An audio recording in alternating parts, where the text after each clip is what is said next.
काहू को भरोसो है ज़मीन को जमाने बीच, काहू को भरोसो जोर चाकरी जहाज पे, काहू को भरोसो भारी शाह पातशाह मीत, काहू को भरोसो है कुटुंबी करें काज पे, काहू को भरोसो देव बाणी और पारसी को, काहू को भरोसो संत गिरी की मिजाज पे, काहू को भरोसो चार चातरी चलाकी चोख, मोको तो भरोसो गुरु ग्रंथ महाराज पे, मोको तो भरोसो गुरु ग्रंथ महाराज पे।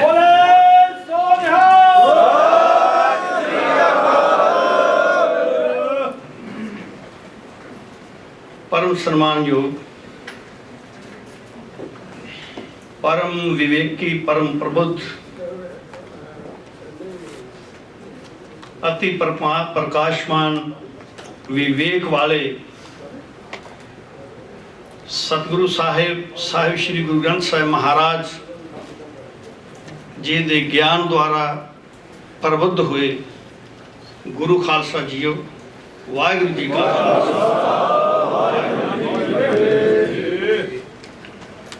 सवेर तो लैके हुण तक बहुत सुंदर विचारां आप जी ने विद्वान लोगों तो श्रवण कीतियां हैं। मेरे तो पहला सरदार प्रविशरणदीप सिंह जी जिन्होंने पंजाबी यूनिवर्सिटी तो मैं जानता हाँ, जदों हिंदुस्तान में सन तां अक्सर ही आउंदे जांदे विचार गोष्ठी चलती रहती सी। उन्होंने बड़ा सुंदर लैक्चर तुहाडे नाल साझा कीता है।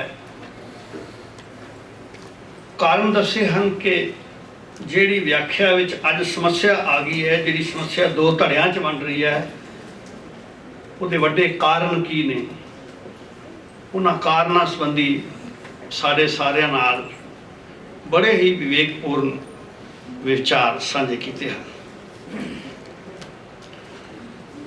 मैनू जिहड़ा विशा दिता है, जो अज कंट्रोवर्सी चल रही है, कंट्रोवर्सी जे इतनी को होवे कि ये बाणी दसम पातशाह जी दी है या नहीं, शायद मेरे ते तुहाडे कान सुन लैन, बहुत वड्डी समस्या नहीं लगी। पर जदों कोई व्यक्ति उस बाणी नूं कंजर बाणी ते गंदगी दा टोकरा कहे, जिस बाणी नूं मैं अपने साहिब श्री गुरु गोबिंद सिंह महाराज सच्चे पातशाह का कलाम मनदा हाँ, तो मैनू लगता है कि समस्या बहुत वड्डी है। इस करके इस समस्या नाल केवल विद्वान नहीं नजिठ सकते, इस तो संगत नूं सुचेत होना पवेगा। विद्वान तो कलम नाल कोई शालीन जी भाषा विच अपने विचार देवे ते सभ्यक भाषा विच उसका उत्तर आ जाए तो गल बनती है। जो कोई गालां कढ़न लग जाए गुरु जी नूं, तां उत्थे फिर लगता है कि नहीं, हुण ये अवेकनिंग जदों तक श्रोते विच नहीं आउंदी, तदों तक इहो जिहे कुप्रचार नूं, इहो जिहे माड़े प्रचार नूं ठल नहीं पै सकदी। सो मैनू ये विशा दिता है, मैं अपने समय में कोशिश करनी है कि सिर्फ मैं अपने विषय ते अपने मन को कंसनट्रेट करके तुहाडे नाल गल कर सकां।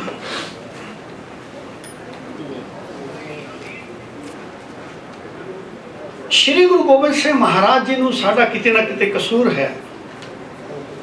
दुनिया विच असीं उन्हां दी तलवार दे दर्शन करवाए हैं लोकां नूं, उन्हां दी कलम संबंधी असी कदे आप ही सचेत नहीं हुए कि कितने को वड्डे वो कलम दे धनी हैं। बहुत घट उन्होंने कलम दे धनी क्या है। साडे सामने उन्हां दा जुझारू स्वरूप है, परंतु वो एक विद्वान पुरुष सन। एक ते मैं गुरु नानक देव साहब नूं मैं उन्होंने विद्वान नहीं कहांगा, क्योंकि बाणी विद्वता के दायरे च नहीं है। श्री गुरु गोबिंद सिंह महाराज भारतीय संस्कृति बारे जो लिख रहे हैं तो जदों कवियों विचों श्रेष्ठ कविता लिख रहे हैं उस वेले वो अपनी जिहड़ी विद्वता है वह भी परिचय देते हैं। उन्होंने इत्थों की संस्कृति दियां कितनियां बारीकियां पता ने, इत्थों की हर कमजोरी उन्होंने किवें सामने है ते उस संस्कृति नूं वो किवें मोड़ देंदे ने। ये उन्होंने जो अपनी बाणी विच करामात की है उस करामात के मुकाबले होर कोई करामात रखी ही नहीं जा सकती। उस करामात के कारण ये खालसा पंथ ऐसा समाज सिरजा गया जिहदे विच माई भागो जैसियां, बीबी हरशरण कौर जैसियां सूरबी इस्त्रियां जिहड़ियां ने वो पैदा हो गई। थोड़ा जिहा असी ये बाणी जिहड़ी है किवें रचना हुई है इहदी कि सतगुरु साहब सच्चे पातशाह महाराज जी ने कृष्णा अवतार, पहला तो असी थोड़ा जिहा इहदा देखिए कि बाणी के अंदर जिहड़ा सानूं वार-वार कहा जाता है यह बाणी गुरु जी की नहीं है, बाणी गुरु जी की नहीं है। ये बाणियां इतनियां इंटरकनैक्टिड हैं, इस तरह एक दूजे दे विच प्रवेश करदियां हैं। एक बाणी नूं रद्द करके सारा दसम ग्रंथ छड्डना पैंदा है। ये आप जी निश्चय करके जान लो। जिन्हां ने एक बाणी तो गल शुरू की सी वो अज इत्थे पुज गए ने कि जाप साहब भी गुरु साहब की बाणी नहीं हो सकती। क्यों? क्योंकि इस बाणी के सारे बीज जाप साहब विच हैं ते चरित्रोपाख्यान तो लैके वापस आओ जाप साहब तक बिल्कुल ये आपस में इस तरह इंटरकनैक्टेड ने कि कोई कड़ी कढ़ी नहीं जा सकती।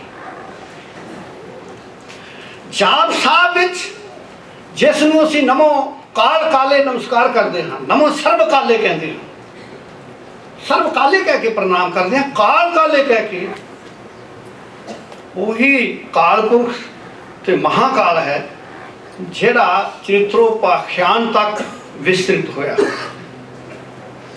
तो किवें कढ़ देंगे उन्होंने, किवें निकल सकता है? उस कालपुरख नूं या महाकाल नूं जे हटाउणा है तो जाप साहब हटाउणा पेगा,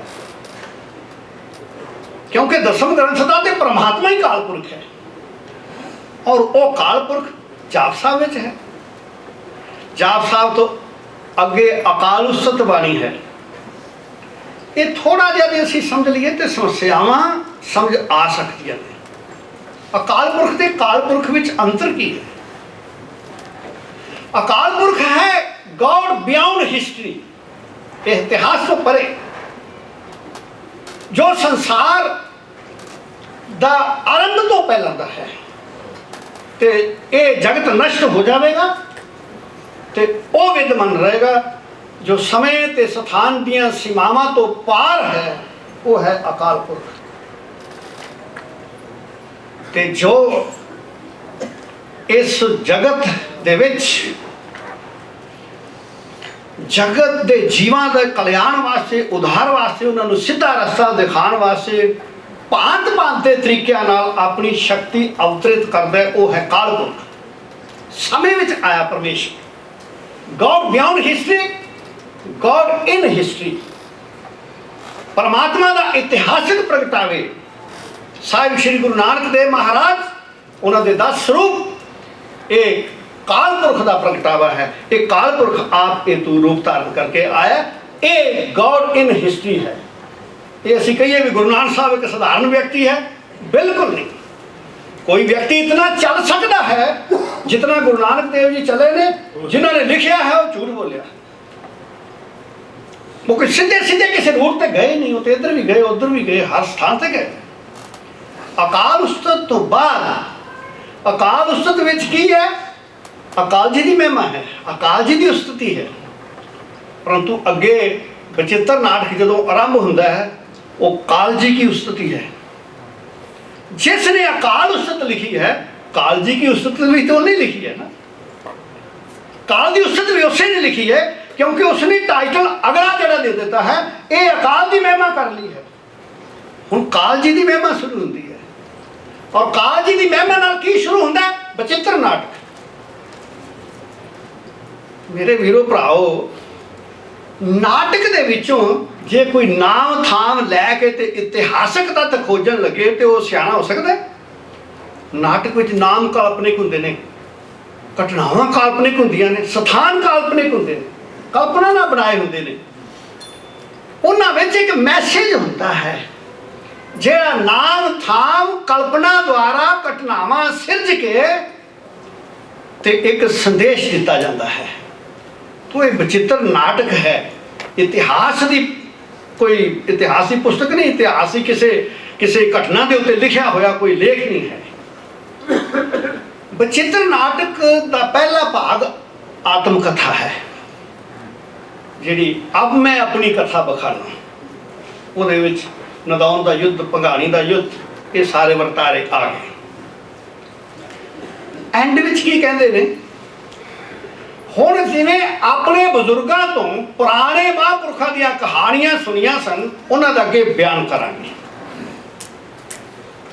भाव जिहड़े अवतार इस धरती ते आए ने, उन्हां दी कथा कहानियां असीं लिखांगे।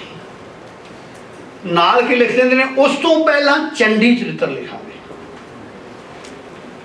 तो मतलब की हो गया, अगे सारिया अवतार कथावां जो लिखिया गई ने उसे ने लिखिया ने, जिसने आत्मकथा लिखी है, तो उस तो पहला अकाल उस्तत लिखी है, उसे ने ही अगले अवतारां दी कथावां लिखिया ने, तो उसे ने चंडी चरित्र लिखे ने। उस तो बाद असीं देखते हैं चरित्रोपाख्यान। चरित्रोपाख्यान दे विच कैकेयी की कहानी है।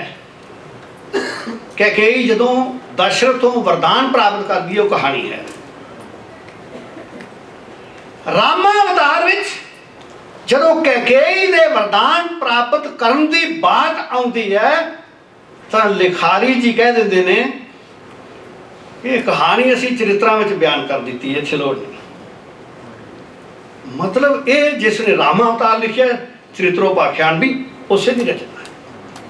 मेल करो तिनते वो जाए, वो चरित्रोपाख्यान में भी है, तो विचित्र नाटक में भी है। ये जी बाणी की इंटरकनैक्टिविटी है, ये इतनी प्रबल है कि ये विचों कोई कड़ी हिलाने की कोई समर्था, कोई ऐसी गुंजाइश नहीं है साढ़े पास। ये बाणियां इंटरकनैक्टेड। ये रचनावां, बहुतियां रचनावां, आनंदपुर साहब, फिर पौंटा साहब, 1753 विक्रमी विच चरित्रोपाख्यान की रचना हुई है। आ साडे वीर जिहड़े ने अंदर दियां डेटां सम्मत ना पढ़न दे समर्थ ने, ना वेखदे ने। पढ़ना भी नहीं आता, बड़ी समस्या, पढ़ना नहीं आता। जे अंदर गवाही है, जे रचनाकार लिखता है कि मैं ये रचना 1753 में कर रहा, मेरी यह रचना 1744 की है, 45 की है, ये 1755 रामावतार लिखा है, उत्थे किसी अंग्रेज की मोहर लगनी जरूरी है कि वही मोहर बिना प्रवानगी नहीं हो सकती भी ये रचना हुई नहीं, क्योंकि किसी अंग्रेज ने नहीं दसिया कि ये रचना हुई।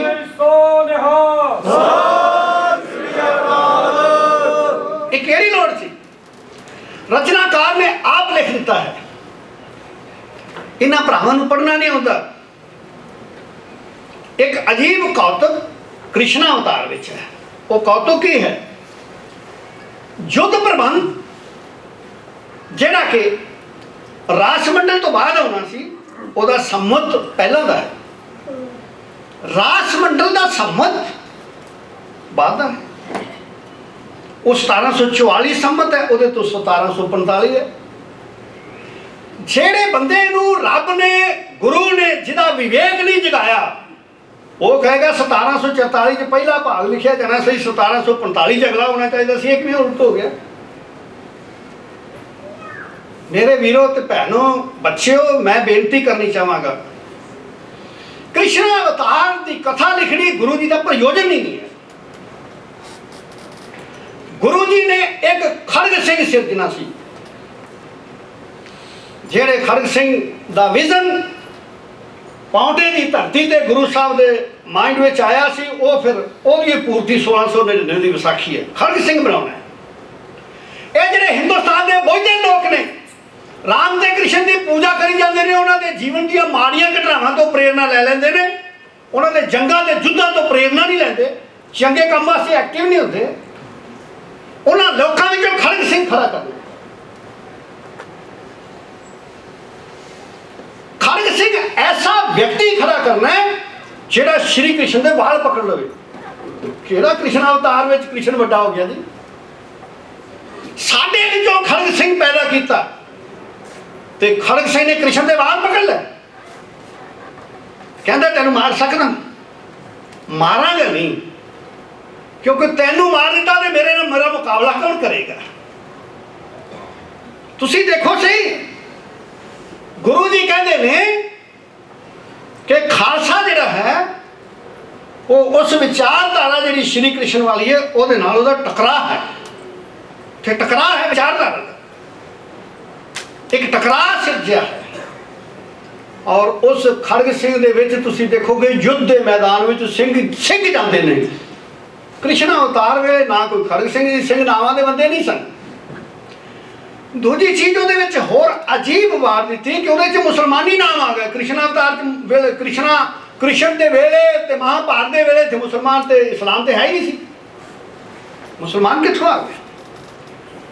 वो कृष्ण समय दे विच उस समय च लिया के खड़ा करते हैं, अपने समय उन्होंने सामने उन्होंने फौज में मुसलमान ने, ते खड़ग सिंह के नाल भी मुसलमान खड़ोते हुए ने, कृष्ण के नाल भी मुसलमान खड़ोते ने, क्योंकि पहाड़ी राजा का गठजोड़ औरंगजेब के नाल है। दोवां दा गठजोड़, वो जिहड़ा गठजोड़ है वो तुसीं देखोगे सही खड़ग सिंह विच किवें खड़ोता होया। उस समय वो समा जिहड़ा है सारा का सारा विद्यमान है खड़ग सिंह वाली युद्ध प्रबंध विच। तो पहला युद्ध प्रबंध सिरजिया है। युद्ध प्रबंध विच जिहड़ा खड़ग सिंह है वो किसी हिंदू देवी देवते तो मारिया नहीं जाता, कोई नहीं मार सकता उसे। असीं रौला पाया चरित्रोपाख्यान। गुरु जी कहते कि खड़ग सिंह है इसनूं कोई नहीं मार सकता। ब्रह्मा विष्णु महेश तिन्ने आ गए, इंद्र नूं बुला लिया, इंद्र की सारी सेना भी आ गई, गणेश की सारी सेना आ गई, कौरव ते पांडव आ गए, राक्षस भी बुला लिया, सारे इकट्ठे होके खड़ग सिंह नाल लड़े। खड़ग सिंह काबू नहीं आता। फिर ब्रह्मा को गए, पूछया किवें मरेगा। कहन लगे मरेगा सुरग विचों अपसरा बुला लो, इहदे सामने उन्हां दा नाच करवा लियो, जदों इहदा ध्यान उधर जावे उस वेले तीर मार दो। खड़ग सिंह इंज ही मारिया गया। यह दस दिता कि खड़ग सिंह वर्गा सूरबीर भी जदों काम वासना वाल प्रेरित हो जाएगा, रता भी ध्यान काम वासना वाल गया, मारिया जाएगा। इस तो बड़ा संदेश किसी ग्रंथ दे विच किते तो लभदा है। दुनिया का लिटरेचर पढ़ लो, प्रभ शरणदीप ने बड़ा पढ़िया। एक कृष्ण अवतार लिखण का प्रयोजन खड़ग सिंह बनाना सी, सिर्फ कथा पूरी करने वास्ते। बाद विच रास मंडल लिखिया कि हुण कथा पूरी हो जाए। और फिर कमाल की गल, कृष्ण का सब तो बड़ा रोल जिहड़ा है वो महाभारत विच गीता का उपदेश देना। महाभारत के युद्ध समय कृष्ण अर्जुन नूं उपदेश देना गीता का, वो घटना इस दे विचों बिल्कुल ही माइनस कर दी गई है, ताकि जिहड़ा श्रोता है वो किते फिर गीता ना चुक के पढ़ लग जाए। इतनियां सूक्ष्म गल्लां, इतने सूक्ष्म विवेक नाल लिखियां हुई और इतनियां उच्चियां सुचियां ते पवित्र खड़ग सिंह दे विच खड़ग सिंह की व्याख्या की हुई है। बाद में जाके खड़ग सिंह का खखे च की है, लाड़े च की है, गगे च की है, सस्से च की है, घगे च की है, व्याख्या की। व्याख्या करदे दस्या इहदे विच रमा है, देवी है, इहदे विच गणेश है, इहदे विच जितने देवी देवते ने सारे बार दिते। पहावे के न सारियां तो समर्थवान गुरु का खड़ग सिंह है। सारे देवी देवतियां की समर्था वाला इकल्ला तो देवी क्यों वाड़ी कि युद्ध करने वाला जरा खालसा है उसका मन स्त्रीवाल कोमल है, वो क्रूर मन वाला नहीं है। खड़ग सिंह क्रूर मन वाला नहीं है। ये ऐसिया सूक्ष्म प्रवृत्तियां समझने की बुद्धि चाहिए, ये कथावां समझने की बुद्धि चाहिए। क्यों चाहिए ये दसते मैं बेनती करा कि धर्म ग्रंथ नूं समझना सौखा है, महापुरखों के कौतुक नूं समझना औखा है। महापुरख पंजा ला के पहाड़ अटका दिता, तुसी ते मैं विश्वास करके जिहड़े ने उस कौतुक नूं विश्वास कर लवांगे। मन पता नहीं मन्ने कि ना मन्ने, साडा किसी दूजे नूं कह के दसो वो नहीं समझ सकता कौतुक, वो कहेगा हो ही नहीं सकता, ऐसा ऐसा किवें हो सकता। जेडे महापुरखों के कौतुक ने समझने औखे ने। श्री गुरु गोबिंद सिंह महाराज के एक तो वधिक ब्याह किवें हो गया ये समझना औखा है। उन्होंने बाणी समझनी औखी नहीं है। जपजी साहब के अर्थ कर लोगे तुसी, चंगे नहीं माड़े मोटे कर लेंगे, परंतु महापुरखों का कौतुक जिहड़ा इहनूं समझना औखा है। एक कौतुक का ग्रंथ है, ये कौतुक होए ने। जदों उन्होंने पूछा, सिखा ने बेनती की, ये ग्रंथ की बाणी एडा वड्डा तुहाडा गुरु ग्रंथ साहब समान ग्रंथ बन गया आकार च। गुरु अर्जन देव जी ने अपनी बाणी सारी आदि ग्रंथ में चढ़ा दी सी, तुसी भी चढ़ा दिओ। उन्होंने कहा वो बाणी है, ये साडी खेड है, ये कौतुक है, ਇਹਦੇ ਵਿੱਚ कौतुक ने, इस करके इसनूं उस बाणी नाल नहीं रलाया, इनू वखरा रखना है। ये ग्रंथ वखरा रहा। 1755 ईस्वी विच जफरनामे तो छुट सारिया रचनावां हो चुकियां सन, जफरनामा छड्ड गया। आनंदपुर साहब विच बाइंडिंग की व्यवस्था नहीं सी हो सकती, बाहर भेजना खतरे तो खाली नहीं सी, क्योंकि दुश्मन दियां गतिविधियां जिहड़ियां ने बहुत बढ़ चुकियां सन आनंदपुर साहब के बाहर। गुरु साहब महाराज जी ने सिखां विच लिटरेचर का शौक पैदा कर लई ते सिखां नूं विद्वान बनाउण वास्ते, जिथे सानूं ये पता है कि उन्होंने बाद विच पंज सिंह जिहड़े सन उन्हां नूं वेश बदलण दी आग्या दे के भी निर्मले जिहड़े सन उन्होंने भेजा काशी के विद्या ग्रहण करके आओ, विद्या के लई सिख नूं किसी ते आश्रित न रहना पवे। और ऐसी क्रांति लियांदी कि पंडित लोग जिहड़े ने वो सिखां कोलों विद्या पढ़दे सन। पंडित लोग निर्मले संतां कोलों संस्कृत अज तक सिखते हैं काशी विच। ये ऐसी वड्डी क्रांति गुरु एवें आ गई है। गुरु महाराज जी ने दूरों दूरों निमंत्रण दिते, बड़े बड़े कवियां बड़े बड़े विद्वानों के सारे दरबार च आओ। एक एक कविता लिए 60-60 हज़ार टका दिता। ऐसे महान गुरु महाराज सच्चे पातशाह कलम दे धनी, उन्होंने कलम से किंतु कर लग्या सानू थोड़ा जा झिझक अपने आप से शर्म महसूस करनी चाहिए। उन्होंने बहुत बड़े कौतुक किए। जिहड़ी बाणी उन्होंने सी, जिहड़ियां रचनावां उन्होंने करवाइयां, जिन्हां दा प्रयोजन कोई हिंदू संस्कृति नूं प्रोजैक्ट करना नहीं सी, वो संस्कृति विच की सी, बल्कि सिखां नूं इह दसना किन्ना कारणा करके गुलाम रहे हो। ये जिहड़े तुसी अवतार बना के जुगा जुगा के राजे किए गावे कर अवतारी, ये राजे ने कमजोर जे इंसान ने, कमजोर जी मानसिकता श्री रामचंद्र जी की। देखो तो सही तुसी कहानी पढ़ के रामा अवतार दी,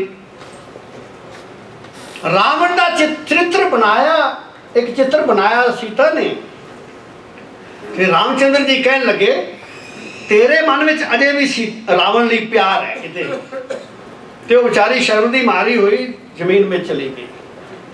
जिहड़ा स्त्री का साडे समाज में निरादर हुंदा है, जो स्थिति वो साडे सामने पेश करती, नारी की यह हालत की हुई। तो ये चीज़ां जिहड़ियां सन, इन्हां नूं साडे सन्मुख रख के उन्होंने एक सेहतमंद समाज सिरजना सी। दो प्रयोजन दसन ग्रंथ हैं। अजे तक असी बहुता ध्यान इस गल ते दिता है कि दसम कथा भगवत की भाखा कई बनाए, अवर वासना ना है मोह धर्म युद्ध कह चाहे। धर्म युद्ध केवल धर्म युद्ध नहीं, धर्म युद्ध तो पहला नारी का उत्थान इसका एम है। ये जेडे चंडी चरित्र सानू लगते ना देवी की उस्तत है, ध्यान नाल पढ़ियो जे जरूर इन्होंने एक बार अर्थां सहित। शुरू में ही कहता है हे परमात्मा तू चंडी है, तू चंडी है, तू देवी है, तू लक्ष्मी है। प्रभु ने क्या है जिवें श्री कृष्ण वास्ते गोपाल गोवर्धन मुरारी ये सारे शब्द सारे पानी ये सारे शब्द वरते जाते सी। गुरु जी ने किस वास्ते वरत लिया? परमात्मा वास्ते। उसी तरह वो कहते कि देवी कौन है? हे प्रभु तू है, अकाल पुरख तू है। पहला असीं वेखिए ध्यान नाल चंडी चरित्र का पहला बाकी उक्ति विलास। उक्ति ना युक्ति दलील, दलील के विजन। ये देवी जिसकी व्याख्या कर लगे केवल पौराणिक देवी नहीं है, मेरे विजन की देवी है। क्यों? क्योंकि वास्तव उन्होंने विजन की देवी स्त्री सी। देवी का नाम लैके वो स्त्री का उत्थान करना चाहते हैं और ये दसना चाहते हैं कि देवी जी है वो पुरुष को राज उस तरह दिवा सकती है। स्त्री राज सिंघासन ते पुरुष को सुशोभित कर सकती है अपनी तलवार के बल नाल, जिवें दुर्गा ने इंद्र का राज दिवाता सी। वो लोगों को दसना चाहते हैं जिन्हों तुसीं पैर की जुत्ती कहते हो, जिन्हें कहते हो कि मत कदे गुत्त पीछे कहते हो, कदे गिट्टियां विच कहते हो। ये वो नारी है जेड़ी तलवार है, जेड़ी तोप है, जेड़ी बंदूक है, जेड़ी तीर है, जेड़ी वड्डे वड्डे राक्षसां नूं उन्होंने जिन्होंने पुरुष नहीं मार सकिया उन्होंने मारन वाली है। ਇਹਦਾ बल तुसीं इस तरीके नाल इसनूं बलहीन क्यों करता है, इसनूं अबला क्यों बनाता है? ये प्रयोजन है श्री दसम ग्रंथ साहब का। इसे करके अवतारां दीयां कथावां बाद विच पहला चंडी चरित्र लिखे ने।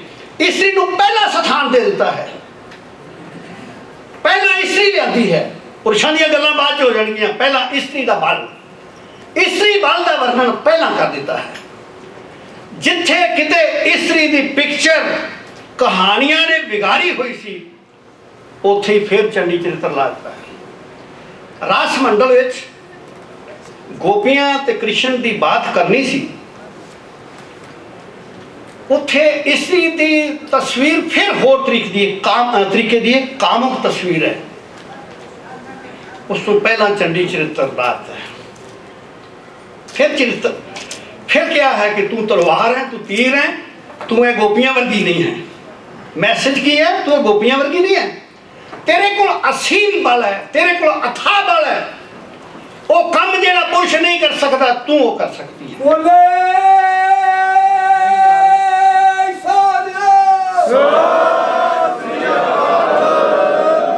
जिस चरित्रों पाख्यान के नाम ते ये लोग जगह जगह ते थुक रहे हैं, उस चरित्रों पाख्यान में जेड़ी स्त्री की तस्वीर जेड़ी पुरुष ने बनाई है उहदे च मैसेज दिता पुरुष ने बनाई है।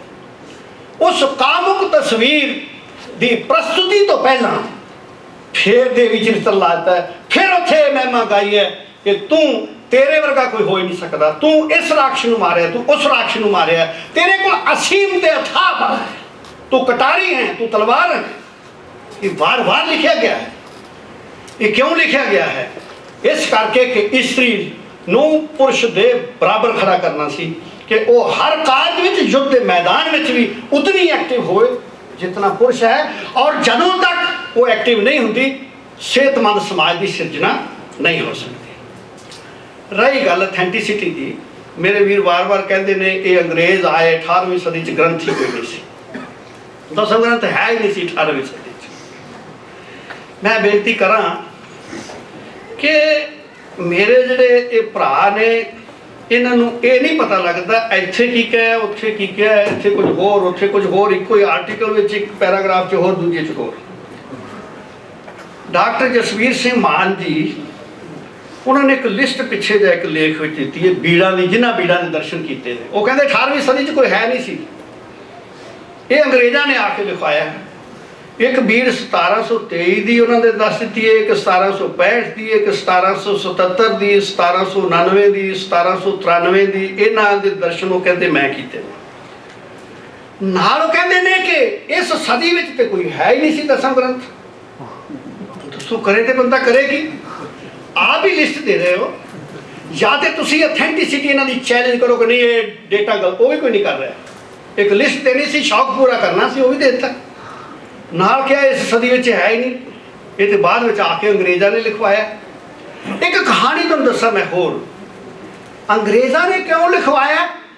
कहते जी ये अंग्रेजी के शब्द ने। भाई केड़ा शब्द है? कहते जी ये नीयर लिखे नेड़े वास्ते। वो मेरे भराओ जे तुसी संस्कृत का कोश चुक के देख लो, वो नेड़े वास्ते नीयर शब्द है। प्राकृत कोश चुक के देख लो, प्राकृत दी रचनावां जिहड़ियां चौथी पंजवीं सदी दियां ने, उन्हां च नीयर शब्द है। क्योंकि नेड़े ते नीयर में कोई फर्क ही नहीं है। अंग्रेजी ते संस्कृत दो सकियां भैनां ने। इन्हां दा हर शब्द जिहड़ा है तुसीं वो आसानी नाल लभ सकदे हो कि ये अंग्रेजी विच है। असीं क्लैश करने ना, तो क्लेश संस्कृत विच है, अंग्रेजी च क्लैश है। असी क्रिएट कहने हाँ, तो कृत ते क्रिएट की फर्क है। क्रिस्टल, क्रिस्टल किस तो बने? संस्कृत का शब्द है क्रिस्ट। सारे शब्द जड़े ने तुहानू अंग्रेजी दे संस्कृत मिल जाएंगे, संस्कृत अंग्रेजी मिल जाएंगे। ये नीयर वेख के अंग्रेजों ने लिखा हो गया ग्रंथ। ये तो बड़ी मैं समझदा भी ज्ञान की घाट है। मैं बुरा भला उन्होंने कमा, ज्ञानी कमा, मूर्ख कमा, ये मेरा कर्म नहीं। मैं समझदा कि पूरी तरह विदित होने तो पहले ये सब कुछ लिखते, पहले समझ लेंगे गल, फिर लिख लेंगे भी अंग्रेजी के शब्द कुछ है भी ने संस्कृत विच। असी वत्तर कहने ना पंजाबी च, वत्तर जिहदे जमीन च नवी नूं वत्तर कहने। वाटर तो नहीं बने वत्तर, कित्थों आया? वाटर तो वत्तर हो गया, वाटर तो वत्तर बने। सो वीरों भैनों, मेरे सियाने बुजुर्गों, बच्चों, मेरा निवेदन है कि इन्हां चीज़ों को समझने की लोड़ है। कहते कि किसी इतिहासिक शो में एक बड़ी कमाल की गल, एक डॉक्टर जसवीर सिंह मान का सवाल है, does any 18th century source state that there was a controversy about Shri दसम ग्रंथ? मतलब कि कोई से साहित्यक सोमे में लिखा हुआ है कि 18वीं सदी में दसम ग्रंथ संबंधी कंट्रोवर्सी सी। 18वीं सदी का सोमा, 18वीं सदी की कोई राइटिंग प्रमाण की? यस। आप जवाब देते यस। भाई Kan Singh Nabha writes about this controversy. भाई कान सिंह नाभा भले लोगों 18वीं सदी कितों आ गया? 18वीं सदी चो कितों आ गया? इस तरह की स्कॉलरशिप जी है वो फिर स्कॉलरशिप सिर्फ गालां कटन वाली हो सकती है, विद्वता नहीं हो सकती। 1769 में बंसावली नामा केसर सिंह छिब्बर का समाप्त हो गया, कंप्लीट हो गया। केसर सिंह छिब्बर नूं ब्राह्मण कहना उस तरह जिमें अज मैं कहां किसी सिख नूं तू रामगढ़िया, तू जट है, नफरत नाल कहां। केसर सिंह छिब्बर मती दास, सती दास उन्होंने शहीदों के वंश विचों है, परिवार चो है। उन्होंने परिवार के लोग गुरु घर के अंदर जिहड़े सेवा कर रहे हैं गुरु महाराज सच्चे पातशाह हजूर दी। कोई उन्होंने कैशियर है, कोई उन्होंने लिखारी है। वो बड़ी निम्रता ना कहता केसर सिंह मूर्ख सिख है, इनू कुछ समझ नहीं है। तुर फिर के इधरों बुजुर्गों तो कहानियां इकट्ठियां करके सिखां की संगत करके जो कुछ प्राप्त होया वो लिख लिया। वो कदों कहते मैं सियाना सिख हाँ। जिहड़ा मिलावटी सिख होएगा, मिलावटी लेखक होएगा, मैं कोई कहेगा बड़ी बुद्धिमान हाँ मैं, मेरे को सारे अथेंटिक सोर्सेज ने, वो ये कहेगा। केसर सिंह कहता नहीं मेरे को बुद्धि नहीं, मैं तो कुछ लिखना नहीं आता, ये तो गुरु सिखां की कृपा है कि मैं कुछ लिख सकिया। उसने ये लिखा है कि जदों दरबार साहब का कंट्रोल माता सुंदरी जी को प्राप्त हो गया, जरा सूँ पता है कि 1716 में बाबा बंदा सिंह की शहादत जी है, कारण सिखा च दो धड़े हो गए सन। और ਜਿਹੜਾ ਧੜਾ ਸਰਕਾਰ ਨਾਲ ਮਿਲ ਗਿਆ ਸੀ ਉਸ ਨੂੰ ਦਰਬਾਰ ਸਾਹਿਬ ਦਾ ਕੰਟਰੋਲ ਮਿਲ ਗਿਆ ਸੀ। ਭਾਈ ਮਨੀ ਸਿੰਘ ਚਲੇ ਗਏ। ਕੇਸਰ ਸਿੰਘ ਕਹਿੰਦਾ ਕਿ ਬਹੁਤ ਪੈਸਾ ਖਰਚ ਕਰਕੇ ਭਾਈ ਮਨੀ ਸਿੰਘ ਨੇ ਬਹੁਤ ਪੈਸਾ ਖਰਚ ਕੀਤਾ ਤੇ ਉਹਨਾਂ ਨੇ ਬਹੁਤ ਸਾਰਾ ਪੈਸਾ ਖਰਚ ਕਰਕੇ ਗੁਰੂ ਸਾਹਿਬ ਮਹਾਰਾਜ ਜੀ ਦੀ ਬਾਣੀ ਜਿਹੜੀ ਹੈ ਦਸਮ ਪਾਤਸ਼ਾਹ ਦੀ ਜਗ੍ਹਾ ਜਗ੍ਹਾ ਤੋਂ ਇਕੱਤਰ ਕੀਤੀ ਪੋਥੀਆਂ। ਕੋਈ ਪੋਥੀ ਕਿਤੇ ਸੀ, ਕੋਈ ਕਿਤੇ ਸੀ, ਬਹੁਤ ਯਤਨ ਕਰਕੇ ਉਹਨਾਂ ਨੇ ਪੋਥੀਆਂ ਇਕੱਤਰ ਕੀਤੀ। ਹੁਣ ਉਹ ਕਹਿੰਦਾ ਕਿ ਮਾਤਾ ਸੁੰਦਰੀ ਜੀ ਨੂੰ ਮਿਲਣ ਵਾਸਤੇ ਮੈਂ ਦਿੱਲੀ ਗਿਆ ਸੀ। ਮੈਂ ਉੱਥੇ ਦੇਖਿਆ ਭਾਈ ਸ਼ੀਹਾਂ ਸਿੰਘ ਤੇ ਹੋਰ ਲਿਖਾਰੀ ਇਸ ਕਾਰਜ ਵਿੱਚ ਲੱਗੇ ਹੋਏ ਨੇ, ਦਸਮ ਪਾਤਸ਼ਾਹ ਦੀ ਬਾਣੀ ਲਿਖਣ ਦੇ ਕਾਰਜ ਵਿੱਚ ਉਹ ਲੱਗੇ ਹੋਏ ਨੇ ਸਾਰੇ। ਉਹ ਕਹਿੰਦਾ ਕਿ ਜਿਹੜੀ ਭਾਈ ਮਨੀ ਸਿੰਘ ਵਾਲੀ ਬੀੜ ਹੈ ਇਹਦੇ 'ਚ 8 ਪੱਤਰੇ ਹਨ, ਖਾਸ ਦਸਖਤੀ ਪੱਤੇ ਜਿਹੜੇ ਸ਼੍ਰੀ ਗੁਰੂ ਗੋਬਿੰਦ ਸਿੰਘ ਮਹਾਰਾਜ ਜੀ ਦੀ ਲਿਖਤ ਮੰਨੀ ਜਾਂਦੀ ਹੈ। ਉਹ ਕਹਿੰਦੇ 7 ਪੱਤਰੇ ਮੈਂ ਅੱਖੀਂ ਦੇਖ ਕੇ ਆਇਆ। 7 ਪੱਤਰੇ ਮੈਂ ਅੱਖਾਂ ਨਾਲ ਦੇਖੇ ਨੇ ਉੱਥੇ ਔਰ ਕੰਮ ਹੁੰਦਾ ਦੇਖਿਆ। ਤੇ ਉਹ ਕਹਿੰਦੇ ਭਾਈ ਮਨੀ ਸਿੰਘ ਨੇ ਪ੍ਰਯਤਨ ਕਰਕੇ 1725 ਈਸਵੀ ਵਿੱਚ ਇਹ ਇੱਕ ਬੀੜ ਤਿਆਰ ਕਰਵਾਈ। ਆਪਾਂ ਕੰਟਰੋਵਰਸੀ ਤੇ ਜਾਈਏ, ਕਹਿੰਦੇ ਨੇ ਕਿ ਪਹਿਲਾਂ ਹੀ ਸ਼ੁਰੂ ਤੋਂ ਕੰਟਰੋਵਰਸੀ ਸੀ। ਕੰਟਰੋਵਰਸੀ ਕੀ ਸੀ? ਉਹਨੇ ਜਿਹੜਾ ਜਾਣਾ ਚਾਹੀਦਾ। ਉਹ ਕਹਿੰਦਾ ਭਾਈ ਮਨੀ ਸਿੰਘ ਜੀ ਨੇ ਕੀ ਕੀਤਾ ਸੀ ਕਿ ਗੁਰੂ ਸਾਹਿਬ ਜਿਹੜੀ ਗੁਰੂ ਗ੍ਰੰਥ ਸਾਹਿਬ ਦੀ ਬਾਣੀ ਸੀ ਪਹਿਲਾਂ ਉਹ ਲਿਖਵਾਈ ਕਿਵੇਂ? ਸ਼੍ਰੀ ਗੁਰੂ ਨਾਨਕ ਦੇਵ ਜੀ ਦੀ ਸਾਰੀ ਬਾਣੀ ਇਕੱਠੀ ਕਰ ਲਈ। ਉਸ ਤੋਂ ਬਾਅਦ ਗੁਰੂ ਅੰਗਦ ਦੇਵ ਜੀ ਦੇ ਸ਼ਲੋਕ, ਫਿਰ ਗੁਰੂ ਅਮਰਦਾਸ ਜੀ ਦੀ ਬਾਣੀ, ਇਸ ਤਰ੍ਹਾਂ ਸਾਰੀ ਬਾਣੀ ਉਸਨੇ ਇਸ ਤਰਤੀਬ ਵਿੱਚ ਕਰਕੇ ਫਿਰ ਦਸਮ ਗ੍ਰੰਥ ਦੀ ਬਾਣੀ ਤੇ ਬਾਅਦ ਵਿੱਚ ਭਗਤ ਬਾਣੀ, ਇਸ ਤਰ੍ਹਾਂ ਬੀੜ ਤਿਆਰ ਕਰਵਾ ਲਈ। ਬੀੜ ਇਸੇ ਤਰ੍ਹਾਂ ਹੀ ਹੈ ਜੀ। ਇਹ ਦਰਸ਼ਨ ਕਰਕੇ ਆਏ ਨੇ ਉਸ ਬੀੜ ਦੇ। ਕੇਸਰ ਸਿੰਘ ਛਿੱਬਰ ਕਹਿੰਦਾ ਜਦੋਂ ਕਿਸੇ ਗਰੀਬ ਸਿੱਖ ਨੇ ਵੇਖਿਆ ਉਸਨੇ ਕਿਹਾ ਭਾਈ ਜੀ ਇਹ ਕੀ ਕੀਤਾ ਜੀ? ਜਿਨ੍ਹਾਂ ਭਗਤਾਂ ਨੂੰ ਗੁਰੂ ਨੇ ਆਪਣੇ ਕੁਛੜ ਚੁੱਕਿਆ ਸੀ ਤੁਸੀਂ ਉਹਨਾਂ ਦੀ ਗੋਦ ਵਿੱਚੋਂ ਭਗਤਾਂ ਨੂੰ ਕਿਉਂ ਹਟਾਇਆ? ਇਹ ਵੱਖ ਕਿਉਂ ਕਰ ਦਿੱਤੇ? ਗਰੀਬ ਸਿੱਖ ਦਾ ਭਾਵ ਦੋ ਹੋ ਸਕਦੇ ਨੇ। ਇੱਕ ਤਾਂ ਇਹ ਹੋ ਸਕਦਾ ਹੈ ਕਿ ਦਲਿਤ ਸਿੱਖਾਂ ਵਿੱਚੋਂ ਹੋਵੇਗਾ ਤੇ ਉਹਨੂੰ ਲੱਗਿਆ ਵੀ ਇਹ ਭਗਤਾਂ ਦੀ ਬਾਣੀ ਤੇ ਇਸ ਤਰ੍ਹਾਂ ਸਾਨੂੰ ਲੱਗਦਾ ਵੀ ਜਿਵੇਂ ਤੁਸੀਂ ਛੋਟੀ ਜਾਤ ਦੇ ਸਮਝ ਕੇ ਪਾਸੇ ਕਰਤਾ। ਦੂਜਾ ਭਾਵ ਹੈ ਉਹਦਾ ਕਿ ਸਧਾਰਨ ਸਿੱਖ, ਕੋਈ ਐਵੇਂ ਪੋਲੀਟਿਕਸ ਵਿੱਚ ਭਾਗ ਲੈਣ ਵਾਲਾ ਤੇ ਕੋਈ ਉਹੋ ਜਿਹਾ ਨਹੀਂ, ਸਧਾਰਨ ਸਿੱਖਾਂ ਵਿੱਚ ਇਹਦਾ ਰਿਐਕਸ਼ਨ ਹੋਇਆ ਕਿ ਇਹ ਤਰਤੀਬ ਜਿਹੜੀ ਗੁਰੂ ਗ੍ਰੰਥ ਸਾਹਿਬ ਜੀ ਦੀ ਸੀ ਤੁਸੀਂ ਨਹੀਂ ਸੀ ਬਦਲਣੀ। ਵਿਵਾਦ ਇਸ ਗੱਲ ਤੇ ਸੀ, ਦਸਮ ਪਾਤਸ਼ਾਹ ਦੀ ਬਾਣੀ ਤੇ ਨਹੀਂ। ਇਹਦਾ ਹੀ ਫੈਸਲਾ ਉਸ ਵੇਲੇ ਹੋਇਆ ਕਿ ਫਿਰ ਇਸ ਬੀੜ ਦਾ ਕੀ ਕੀਤਾ ਜਾਏ।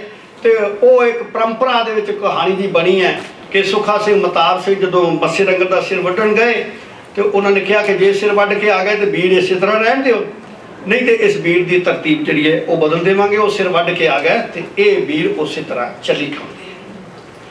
ਹੁਣ ਅੱਗੇ 1747 ਈਸਵੀ ਵਿੱਚ ਇਹ ਬੀੜ ਅਲੋਪ ਹੋ ਗਈ, ਯੁੱਧਾਂ ਵਿੱਚ ਗਾਇਬ ਹੋ ਗਈ, ਜਿਹੜੀ ਕਿ ਮਗਰੋਂ ਫਿਰ ਕਿਸੇ ਪਠਾਨ ਤੋਂ ਪ੍ਰਾਪਤ ਹੋਈ ਤੇ ਰਾਜਾ ਗੁਲਾਬ ਸਿੰਘ ਦੇ ਪਰਿਵਾਰ ਕੋਲ ਦਿੱਲੀ 'ਚ ਹੈ।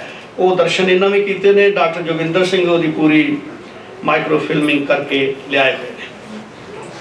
1747 ਈਸਵੀ ਵਿੱਚ ਬਾਬਾ ਦੀਪ ਸਿੰਘ ਨੇ ਸੰਪਾਦਨਾ ਕੀਤੀ। ਬਾਬਾ ਦੀਪ ਸਿੰਘ ਵਾਲੀ ਬੀੜ ਵਿੱਚ 20 ਦਸਮ ਗ੍ਰੰਥ ਤੇ ਗੁਰੂ ਗ੍ਰੰਥ ਸਾਹਿਬ ਦੋਵੇਂ ਸਨ। ਬਾਬਾ ਦੀਪ ਸਿੰਘ ਵਾਲੀ ਬੀੜ ਜਿਹੜੀ ਸੀ ਉਹਦੇ ਵਿੱਚ ਸਿਰਫ ਫਰਕ ਇੰਨਾ ਸੀ ਕਿ ਇਹਦੇ ਤੇ ਹਕਾਇਤਾਂ ਤੇ ਭੋਗ ਸੀ, ਉਹਨਾਂ ਦਾ ਅਸਫੋਟਿਕ ਕਵਿਤਾ ਤੇ ਭੋਗ ਸੀ। ਫਿਰ ਇੱਕ ਬੀੜ ਪੁਰਾਣੀ ਜਿਹੜੀ ਸੀ ਉਹ ਮੋਤੀ ਬਾਗ ਵਾਲੀ ਸੀ, ਜਿਹਦੇ 'ਚ ਕੋਈ 8 ਪੱਤਰੇ ਖਾਸ ਦਸਖਤੀ ਪੱਤਰੇ ਉਹਦੇ 'ਚ ਵੀ ਲੱਗੇ ਸਨ। ਤੇ ਇੱਕ ਜਿਹੜੀ ਪਟਨਾ ਸਾਹਿਬ ਵਾਲੀ ਬੀੜ ਹੈ, ਇਹ ਪੁਰਾਣੀਆਂ ਬੀੜਾਂ ਇਸ ਤਰ੍ਹਾਂ ਕੀਤੀਆਂ। ਹੁਣ ਸਾਡੇ ਭੈਣ ਭਰਾ ਸਾਨੂੰ ਕਹਿੰਦੇ ਨੇ ਕਿ ਇਹਨਾਂ ਦੇ ਬਾਣੀਆਂ ਦੇ ਕ੍ਰਮ ਵਿੱਚ ਫਰਕ ਹੈ, ਇਹਨਾਂ ਦੇ ਸਿਰਲੇਖਾਂ ਵਿੱਚ ਫਰਕ ਹੈ, ਇਹਨਾਂ ਦੇ ਪਾਠ ਵਿੱਚ ਥੋੜ੍ਹਾ ਬਹੁਤ ਫਰਕ ਹੈ। ਇਹੀ ਤੇ ਇਹਦੀ ਪ੍ਰਮਾਣਿਕ, ਇਹੀ ਤੇ ਇਸ ਗੱਲ ਦਾ ਸਬੂਤ ਹੈ ਕਿ ਸਾਰੀ ਬਾਣੀ ਦਸਮ ਪਾਤਸ਼ਾਹ ਦੀ ਹੈ। ਜੇ ਇੱਕ ਗ੍ਰੰਥ ਤੋਂ ਦੂਜਾ ਨਕਲ ਕਰ ਲਿਆ ਜਾਂਦਾ ਤੇ ਭੁਲੇਖਾ ਰਹਿੰਦਾ ਵੀ ਮੁੱਢਲੇ ਲਿਖਾਰੀ ਨੇ ਕੋਈ ਗਲਤੀ ਕਰਤੀ, ਅੱਗੇ ਸਾਰੇ ਕਰ ਦੇਗੇ। ਪਰ ਇੱਕ ਬੀੜ ਪਟਨਾ ਸਾਹਿਬ ਵਿੱਚ ਐਡਿਟ ਹੋ ਰਹੀ ਹੈ, ਇੱਕ ਦਿੱਲੀ 'ਚ ਐਡਿਟ ਹੋ ਰਹੀ ਹੈ, ਇੱਕ ਦਮਦਮਾ ਸਾਹਿਬ ਬਾਬਾ ਦੀਪ ਸਿੰਘ ਵਰਗਾ ਵਿਅਕਤੀ ਐਡਿਟ ਕਰ ਰਿਹਾ, ਜਿਸ ਨੇ ਸ਼੍ਰੀ ਗੁਰੂ ਗ੍ਰੰਥ ਸਾਹਿਬ ਜਿਹੜਾ ਦਮਦਮੀ ਬੀੜ ਸੀ ਉਹਦੇ 4 ਉਤਾਰੇ ਕੀਤੇ ਸਨ। ਏਡਾ ਵੱਡਾ ਗੁਰੂ ਜੀ ਦਾ ਨਿਕਟਵਰਤੀ ਉਹ ਬੀੜ ਐਡਿਟ ਕਰ ਰਿਹਾ। ਤੋ ਇਹਨਾਂ ਸਾਰੀਆਂ ਬੀੜਾਂ ਵਿੱਚ ਇੱਕੋ ਜਿਹੀਆਂ ਬਾਣੀਆਂ ਕਿਵੇਂ ਆ ਗਈਆਂ ਨੇ? ਬਹੁਤਾ ਤਰਤੀਬ ਵਿੱਚ ਫਰਕ ਨਹੀਂ ਹੈ। ਕਿਸੇ ਨੇ ਇੱਕ ਬਾਣੀ ਅੱਗੇ ਲਿਖ ਦਿੱਤੀ, ਦੂਜੀ ਪਿੱਛੇ ਲਿਖ ਦਿੱਤੀ, ਬਾਣੀਆਂ ਤੇ ਉਹੀ ਨੇ। ਇਹ ਤੇ ਸਗੋਂ ਇਸ ਗੱਲ ਦਾ ਸਬੂਤ ਹੈ कि 4-5 लिखारी ਵੱਖ-ਵੱਖ ਥਾਵਾਂ ਤੇ ਵੱਖ-ਵੱਖ ਸੋਰਸੇ ਤੋਂ ਬਾਣੀ ਲੈ ਕੇ ਇੱਕ ਬੀਟ ਦੂਜੇ ਦੇ ਸਾਹਮਣੇ ਦੀ ਜਿਹੜੀ ਪਹਿਲਾਂ ਐਡਿਟ ਹੋ ਚੁੱਕੀ ਹੈ ਉਹ ਐਡਿਟ ਕਰ ਰਹੇ ਨੇ, ਤੇ ਜੇ ਸਾਰੇ ਦੇ ਸਾਰੇ ਉਹ ਗੁਰੂ ਜੀ ਦੇ ਨਿਕਟਵਰਤੀ ਸਿੱਖ ਜਿਹੜੇ ਨੇ ਉਹ ਬੀੜਾਂ ਐਡਿਟ ਕਰਕੇ ਗੁਰੂ ਕਾਲ ਦੇ ਨੇੜੇ ਤੇੜੇ ਐਡਿਟ ਹੋ ਜਾਂਦੀਆਂ ਨੇ, ਤੇ ਉਹ ਸਾਰੀਆਂ ਵਿੱਚ ਹੀ ਇਹ ਬਾਣੀਆਂ ਮਿਲਦੀਆਂ ਨੇ। ਫਿਰ ਕੀ ਸ਼ੰਕਾ ਰਹਿ ਜਾਂਦਾ ਕਿ ਇਹ ਗੁਰੂ ਜੀ ਦੀਆਂ ਨੇ ਕਿ ਕਿਸੇ ਹੋਰ ਦੀਆਂ? ਕੋਈ ਸੰਸਾ ਰਹਿ ਹੀ ਨਹੀਂ ਜਾਂਦਾ। ਇੱਕ ਗੱਲ ਕੀਤੀ ਜਾਂਦੀ ਹੈ ਰਾਮ ਤੇ ਸ਼ਿਆਮ ਦੀ, ਖਾਸ ਕਰਕੇ ਕ੍ਰਿਸ਼ਨਾ ਅਵਤਾਰ ਵਿੱਚ ਰਾਮ ਤੇ ਸ਼ਿਆਮ ਦੋ ਕਵੀ ਵਜੋਂ ਆਉਂਦੇ ਨੇ। ਹੁਣ ਅਸੀਂ ਪਹਿਲਾਂ ਤੇ ਇਹ ਸੋਚੀਏ, ਕ੍ਰਿਸ਼ਨਾ ਅਵਤਾਰ 24 ਅਵਤਾਰ ਦਾ ਹਿੱਸਾ ਹੈ। 24 ਅਵਤਾਰ ਦੇ ਆਰੰਭ ਵਿੱਚ ਸ੍ਰੀ ਮੁਖਵਾਕ ਪਾਤਸ਼ਾਹੀ 10ਵੀਂ ਲਿਖਦੇ, ਜਦੋਂ ਅੱਗੇ ਦੂਜਾ ਅਵਤਾਰ ਆਇਆ ਨਹੀਂ ਲਿਖਿਆ, ਸਿਰਫ ਅਵਤਾਰ ਦਾ ਨਾਮ ਲਿਖ ਕੇ ਕਹਾਣੀ ਸ਼ੁਰੂ ਹੋ ਜਾਂਦੀ। ਕ੍ਰਿਸ਼ਨਾ ਅਵਤਾਰ ਜਦੋਂ ਉਸ ਅਵਤਾਰਵਾਦ ਦਾ, ਉਸ ਅਵਤਾਰ ਕਥਾਵਾਂ ਦਾ ਹਿੱਸਾ ਹੈ ਜਿਹਦੇ ਬਾਰੇ ਲਿਖਾਰੀ ਆਤਮ ਕਥਾ ਵਿੱਚ ਕਹਿ ਰਿਹਾ ਕਿ ਮੈਂ ਲਿਖਾਂਗਾ। ਅੱਗੇ ਕੋਈ ਸੰਸਾ ਹੋ ਹੀ ਨਹੀਂ ਸਕਦਾ, ਅੱਗੇ ਭਰਮ ਕੋਈ ਹੋ ਹੀ ਨਹੀਂ ਸਕਦਾ। ਜਿਸ ਨੇ ਬਚਿੱਤਰ ਨਾਟਕ ਵਿੱਚ ਅਵਤਾਰ ਕਥਾਵਾਂ ਲਿਖਣੀਆਂ ਸ਼ੁਰੂ ਕੀਤੀਆਂ ਨੇ ਉਹੀ ਪੂਰਨ ਕਰ ਰਿਹਾ। ਜਿੱਥੋਂ ਤੱਕ ਸਵਾਲ ਰਾਮ, ਫਿਰ ਇੱਕ ਮੰਨ ਲਿਆ ਦੋ ਲਿਖਾ ਰਾਮ ਸ਼ਿਆਮ ਕਵੀ ਦਾ ਨਾਮ ਆਉਂਦਾ ਹੈ ਤਾਂ ਦੋ ਲਿਖਾਰੀ ਭੁਲੇਖਾ ਪੈ ਸਕਦਾ ਹੈ, ਹੋ ਸਕਦਾ ਹੈ ਕਵੀਆਂ ਤੋਂ ਰਚਨਾ ਕਰਵਾਈ ਹੋਏ। ਉਹ ਰਚਨਾ ਕਿਵੇਂ ਹੋਏਗੀ? ਇੱਕ ਨੂੰ ਇੱਕ ਪੋਥੀ ਦੇਤੇ, ਇੰਨਾ ਪਾਠ ਤੂੰ ਕਰਨਾ ਹੈ, ਦੂਜੇ ਨੂੰ ਕੰਮ ਦਿੱਤਾ ਜਾਏਗਾ ਇਤਨਾ ਪਾਠ ਤੂੰ ਕਰਨਾ ਹੈ। ਚਲੋ ਜੇ ਇੱਕ ਨੇ ਰਾਸ ਮੰਡਲ ਲਿਖਤਾ, ਦੂਜੇ ਨੇ ਯੁੱਧ ਪ੍ਰਬੰਧ ਲਿਖ ਦਿੱਤਾ, ਕੋਈ ਤੀਜਾ ਜਾਂ ਇੱਕ ਉਹਨਾਂ ਚੋਂ ਬਿਰਹਾ ਨਾਟਕ ਲਿਖ ਲਵੇ। 4 ਭਾਗ ਸਨ, 2-2 ਭਾਗ ਕਰ ਲੈਂਦੇ, ਜਾਂ ਇੱਕ ਬੰਦਾ ਇੱਕ ਹੀ ਭਾਗ ਕਰ ਲਵੇ। ਇਸ ਤਰ੍ਹਾਂ ਹੀ ਹੋ ਸਕਦਾ ਨਾ। ਇਹ ਤਾਂ ਨਹੀਂ ਸੰਭਵ ਹੋ ਸਕਦਾ ਕਿ ਇੱਕ ਕਥਾ ਚੱਲ ਰਹੀ ਹੋਵੇ, ਇੱਕ ਬੰਦਾ ਜਿਹੜਾ ਹੈ ਇੱਕ ਪਦ ਉਹ ਲਿਖ ਦੇਵੇ, ਅੱਗੇ 4 ਦੂਜੇ ਦੇ ਆ ਜਾਣ, ਫਿਰ ਇੱਕ ਉਹਦਾ ਆ ਜਾਵੇ। ਇਹ ਤਾਂ ਹੋ ਨਹੀਂ ਸਕਦਾ। ਹੁਣ ਮੈਂ ਤੁਹਾਨੂੰ ਬੇਨਤੀ ਕਰਾਂਗਾ, 1112ਵਾਂ ਪਦ ਜਿਹੜਾ ਹੈ ਕ੍ਰਿਸ਼ਨਾ ਅਵਤਾਰ ਦਾ, ਉਹਦੇ 'ਚ ਸ਼ਿਆਮ ਕਵੀ ਧਨ ਸਿੰਘ ਦਾ ਯੁੱਧ ਚੱਲ ਰਿਹਾ, ਇੱਕੋ ਕਥਾ ਹੈ, ਧਨ ਸਿੰਘ ਦਾ ਯੁੱਧ ਚੱਲ ਰਿਹਾ। 1124 ਨੰਬਰ ਉਹ ਲਿਖਦਾ ਹੈ। ਅੱਗੇ ਕੀ ਹੈ ਕਿ 1116 ਨੰਬਰ ਰਾਮ ਲਿਖ ਰਿਹਾ ਹੈ, 1119 ਨੰਬਰ ਰਾਮ ਕਵੀ ਦਾ ਨਾਮ ਆ ਗਿਆ, 1121 ਵਿੱਚ ਸ਼ਿਆਮ ਦਾ ਆ ਗਿਆ, ਧਨ ਸਿੰਘ ਦਾ ਯੁੱਧ ਉਹੀ ਚੱਲੀ ਜਾ ਰਿਹਾ। ਇਹ ਕਿਵੇਂ ਹੋ ਸਕਦਾ ਹੈ? ਦੋ ਵਿਅਕਤੀ ਇਹੋ ਜਿਹੀ ਰਚਨਾ ਕਿਵੇਂ ਕਰ ਸਕਦੇ ਨੇ? ਸੰਭਵ ਹੀ ਨਹੀਂ, ਇਹ ਤਾਂ ਸੰਭਵ ਹੀ ਨਹੀਂ। ਇਹਦਾ ਮਤਲਬ ਹੈ ਰਾਮ ਤੇ ਸ਼ਿਆਮ ਇੱਕੋ ਕਵੀ ਦੇ ਨਾਮ ਨੇ। ਰਾਮ ਤੇ ਸ਼ਿਆਮ ਦੋ ਕਵੀ ਨਹੀਂ ਹੈ, ਦੋ ਵਿਅਕਤੀ ਲਿਖਣਗੇ। ਜਿਵੇਂ ਮੇਰੀਆਂ ਹੱਥ ਦੀਆਂ ਰੇਖਾਵਾਂ ਕਿਸੇ ਦੂਜੇ ਬੰਦੇ ਨਾਲ ਨਹੀਂ ਮਿਲ ਸਕਦੀਆਂ, ਉਸੇ ਤਰ੍ਹਾਂ ਕਿਸੇ ਦੀ ਰਾਈਟਿੰਗ ਦੂਜੇ ਨਾਲ ਨਹੀਂ ਮਿਲ ਸਕਦੀ। ਹਰ ਬੰਦੇ ਦੀ ਰਾਈਟਿੰਗ, ਉਹਦੀ ਭਾਸ਼ਾ, ਮੇਰੀ ਤੇ ਡਾਕਟਰ ਜੋਤ ਸਿੰਘ ਦੀ ਰਾਈਟਿੰਗ ਨਹੀਂ ਮਿਲ ਸਕਦੀ। ਮੇਰਾ ਲਿਖਣ ਦਾ ਹੋਰ ਸਟਾਈਲ ਹੈ, ਇਹਨਾਂ ਦਾ ਹੋਰ ਸਟਾਈਲ ਹੈ, ਪਰੰਤੂ ਇੱਥੇ ਸ਼ੈਲੀ, ਬੋਲੀ, ਹਰ ਚੀਜ਼, ਕਵਿਤਾ ਇੱਕ ਦੂਜੇ ਨਾਲ ਬਿਲਕੁਲ ਅਭਿੰਨ ਹੈ। ਔਰ ਫਿਰ ਕੀ ਹੈ ਕਿ ਮਿਸ਼ਰਿਤ ਹੋਈ ਹੈ। ਤੇ ਇਹਦੇ ਤੋਂ ਕਿਵੇਂ ਸਮਝਿਆ ਜਾਏ ਕਿ ਦੋ ਕਵੀ ਨੇ? ਇਹ ਇੱਕ ਕਵੀ ਦੇ ਦੋ ਨਾਮ ਨੇ, ਉਹਨਾਂ ਨਾਮਾਂ ਵਿੱਚ ਇੱਕ ਮੈਸੇਜ ਹੈ।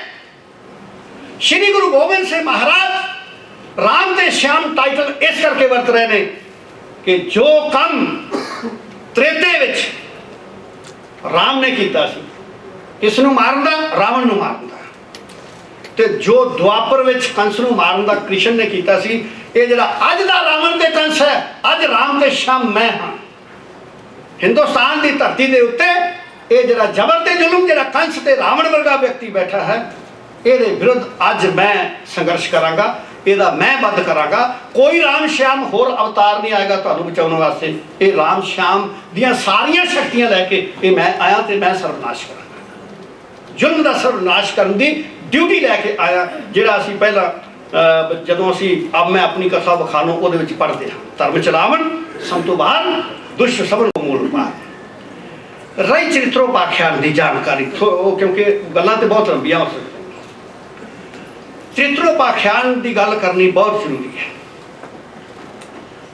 ਕਿਉਂਕਿ ਪਹਿਲਾਂ ਤੇ ਉਸ ਤੋਂ ਪਹਿਲਾਂ ਇੱਕ ਹੋਰ ਬੇਨਤੀ, ਜੇ ਕਿਸੇ ਚੀਜ਼ ਉੱਤੇ ਸ਼ੁਰੂ ਤੋਂ ਵਿਰੋਧ ਹੋ ਜਾਵੇ ਤੇ ਉਸ ਵਿਰੋਧ ਨੂੰ ਮੰਨਿਆ ਜਾਏਗਾ ਕਿ ਹੋ ਸਕਦਾ ਇਹਦੇ 'ਚ ਕੋਈ ਗੜਬੜੀ ਹੋਏਗੀ, ਜਿਹੜਾ ਸ਼ੁਰੂ ਤੋਂ ਵਿਰੋਧ ਸ਼ੁਰੂ ਹੋ ਗਿਆ।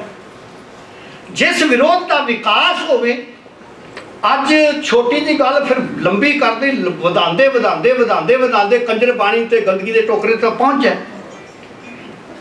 ਇਹਦਾ मतलब कि ਜਿਹੜਾ विकास होया विरोध का ये जानबूझ के किया गया है,